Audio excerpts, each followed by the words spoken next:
October 8th, 1871. The fire didn't begin as a mystery, at least, that's what we're told. A small blaze, a wooden barn, a lantern knocked over in the night. The kind of accident that could happen anywhere. The kind of story that feels simple enough to accept without question. And for decades, that's exactly what people did, because by the time the flames were finally under control, Chicago was gone. Not damaged, not partially destroyed. Gone. More than 3 miles long, nearly a mile wide, the fire had consumed everything in its path. Entire neighborhoods erased. Thousands of buildings reduced to ash.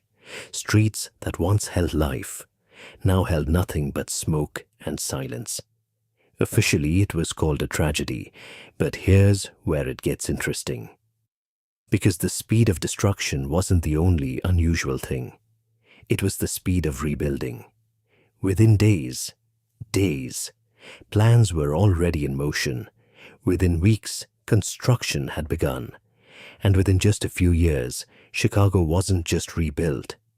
It was transformed, stronger, taller, more modern than ever before. Almost as if the fire hadn't just destroyed a city, but cleared something, and this is the part most people miss. Because if you look closely, really closely, at what came after the fire, something doesn't quite add up. Not in the timeline, not in the architecture, and definitely not in what was left behind, underneath. But to understand that, you have to go back, not to the fire, but to the city that existed before it. Chicago in the mid-1800s was not the steel giant we imagine today. It was a rapidly growing, chaotic settlement built largely of wood. Streets were muddy, often flooded. Buildings sat low, close to the ground, vulnerable to both water and flame. But there was a problem, a deeper one. The city itself was sinking. Not dramatically, not suddenly, but slowly enough to be ignored until it couldn't be. So engineers began doing something unusual. They started raising the city, literally. Entire buildings, hotels, shops, even multi-story structures were lifted using thousands of jack screws. Streets were elevated. New foundations were built underneath existing structures. The ground level was no longer the ground level. And for a brief moment in history, Chicago existed in 2 layers at once. The old city, and the new one being built above it. But then the fire came, and officially, it destroyed everything, or at least, that's the claim. Because when you examine early photographs from after the fire, something stands out. Not everything is gone. Stone structures remain. Foundations remain. In some cases, entire lower sections of buildings appear. Intact, buried, blackened, but still there. And yet instead of rebuilding on top of those remains, they covered them, sealed them, built over them. Why? That's the question nobody really asks, because rebuilding a city from scratch is one thing, but choosing to bury what survived, that's something else. And this is where the story begins to shift, because rebuilding Chicago wasn't just about recovery, it was about control. After the fire, new regulations were introduced almost immediately. Building codes changed. Materials were restricted. Wood, once the dominant material, was now heavily limited. Stone, brick, and eventually steel became the new standard. On the surface, it made sense. Safer buildings, fire-resistant structures, a more modern city. But underneath that logic, there was another layer. Because these changes didn't just affect safety. They affected ownership, cost, access, and power. Suddenly rebuilding wasn't something just anyone could do. It required capital, serious capital, which meant that many of the original residents, those who had lost everything, couldn't afford to return. Their land, Their property, their place in the city, was replaced. Quietly, systematically. And this is where it gets even more interesting, because while the public focused on what was being built above ground, very little attention was paid to what was happening below. Tunnels began appearing beneath the city. Not small ones, extensive networks used for transport, for utilities, for movement that didn't need to be seen. At first, they were practical, functional, but over time they expanded, and some of them connected to structures that predated the fire, structures that, officially, shouldn't have been there anymore. So the question becomes, were these tunnels built after the fire, or were they already there, waiting to be integrated? Because if parts of the old city were never fully destroyed, then what exactly was sealed away? And why go to such lengths to keep it hidden? The official narrative doesn't go there. It doesn't need to, because the fire explains everything. It simplifies the story. It gives a clear before and after. But reality is rarely that clean. And this is where the pattern starts to emerge. Because Chicago isn't the only city with buried layers. Not even close. Across the world, in cities both old and new, there are structures beneath the current ground level, windows that lead nowhere, doorways that open into earth, entire floors, hidden below street level, often dismissed as architectural quirks or the result of gradual urban development. But when you start connecting the dots, it begins to look less like coincidence and more like a system, a pattern of building over instead of rebuilding, of sealing away instead of clearing out. But here's where the story changes, because in Chicago, the timing is too precise to ignore. A city already dealing with elevation issues, a layered urban structure already in progress, then a fire, fast, devastating, conveniently destructive, followed immediately by a controlled, capital-intensive rebuilding process, and the quiet burial of what came before, not investigated, not preserved, just covered. And this raises a different kind of question, not what happened, but who benefited, because disasters, real or otherwise, have a way of redistributing power. They reset systems, they create opportunities, for those who are prepared, for those who have resources, for those who are already positioned to take advantage of the aftermath. And in the case of Chicago, that advantage was significant. Land values shifted, ownership changed hands, infrastructure was redesigned, and a new kind of city emerged, one that was not only physically different, but economically transformed. But most people don't see it that way. They see a tragedy followed by resilience, a city that rose from the ashes, a symbol of strength. And maybe that's true, but it's not the whole truth, because beneath that narrative, there's another one, quieter, less visible, but still there, buried beneath layers of brick and steel, hidden beneath streets that no longer match the ground they were built on, a city beneath a city, not entirely gone, not entirely acknowledged, just sealed away. And the more you look into it, the harder it becomes to ignore, because the fire didn't just destroy Chicago, it reshaped it, redefined it, reorganized it, above ground and below. And this is the part that doesn't get talked about, because once you start asking why, the answers don't stay simple. They lead somewhere else, somewhere deeper, into the systems that control how cities are built, who gets to rebuild them, and what gets left behind, or more accurately, what gets buried. Because the story of Chicago in 1871 isn't just about a fire, it's about a transition, a shift, from one version of the city to another. And the line between those two versions isn't just time, it's a layer, a physical, measurable layer of something that used to exist and was never fully removed, only covered. But here's the question that changes everything. What if the fire wasn't just the cause, but the opportunity?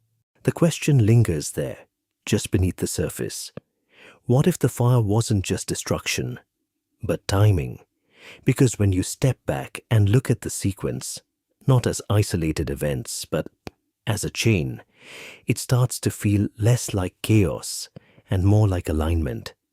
A city already struggling with its own foundations, a layered infrastructure already in progress, a growing economic hub attracting capital, influence, and attention.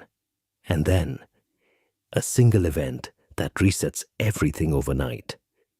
Not gradually, not over decades, instantly. But here's where it becomes difficult to ignore. Large-scale disasters often expose weaknesses. They reveal what systems failed. But in Chicago's case, something else happened. The fire didn't just expose weakness. It erased complexity. It simplified ownership. It cleared obstacles. And most importantly, it created a blank slate in one of the most strategically important cities in the United States at the time. This is where the story shifts from physical to structural. Because rebuilding a city isn't just about bricks and roads. It's about decisions. Who designs the streets? Who funds the projects?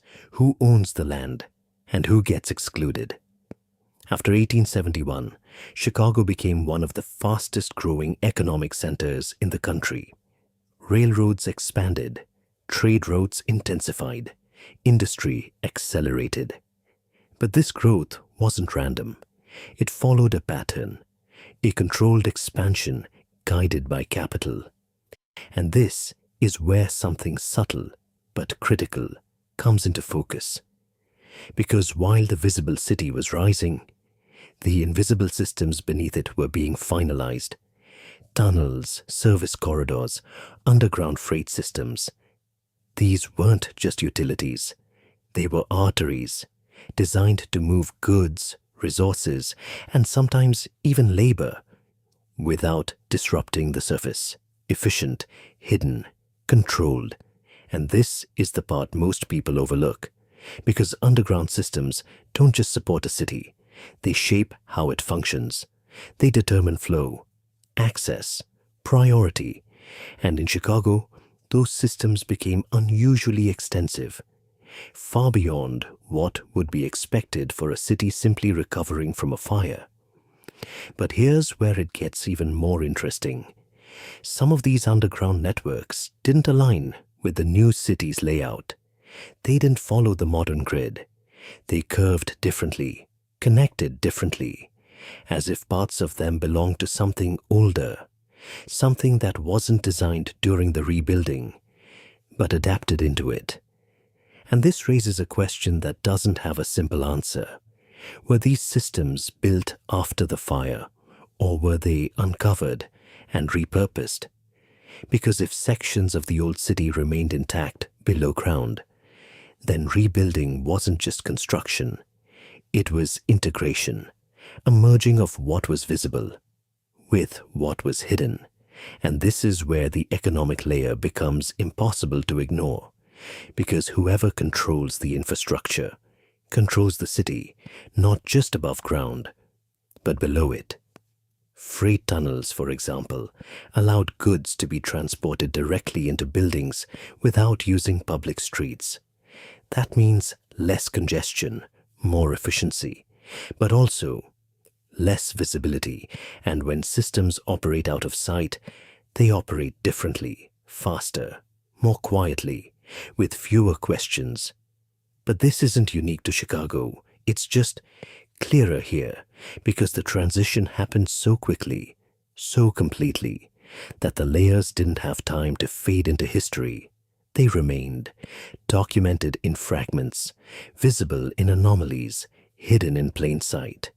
And this is where the story deepens, Because once the rebuilding was complete, Chicago didn't just recover, it surged ahead, becoming a financial powerhouse, a center of industry, a model of modern urban design. But models don't emerge randomly. They're shaped, refined, tested. And in many ways, Chicago became exactly that. A prototype, a demonstration of what could be done when a city is rebuilt under controlled conditions. And this leads to a more uncomfortable question. If Chicago was a model, then what was it modeling? Because the combination is specific. Rapid destruction, immediate centralization of rebuilding authority, strict building regulations, high capital requirements, expansion of hidden infrastructure, and long-term economic dominance. That's not just recovery, that's transformation. And transformations have intent, even if that intent isn't openly stated. But here's the part most people never consider. What if the visible rebuilding, the skyscrapers, the streets, the skyline, was only half the project? What if the real transformation happened below, in the systems people don't see, the ones that quietly determine how a city moves, trades, and grows? Because once those systems are in place, they don't just support the city, they define it. And this is where Chicago becomes more than just a story about a fire.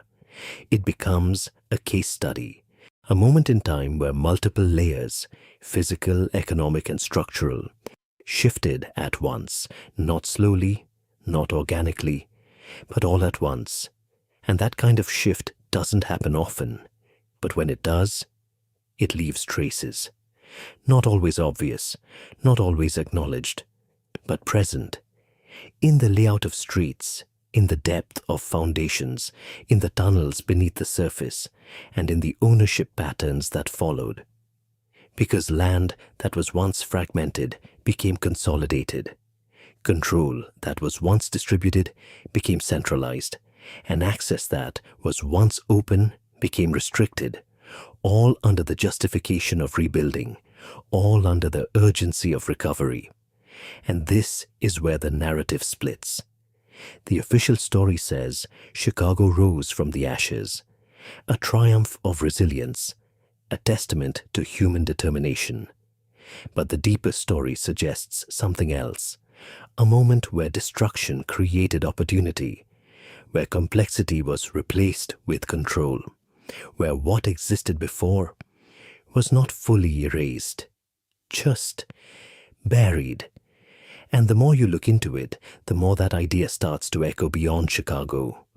Because similar patterns appear in other places, other cities, other disasters, moments where something is lost and something else takes its place, more organized, more structured, more controlled, but rarely questioned.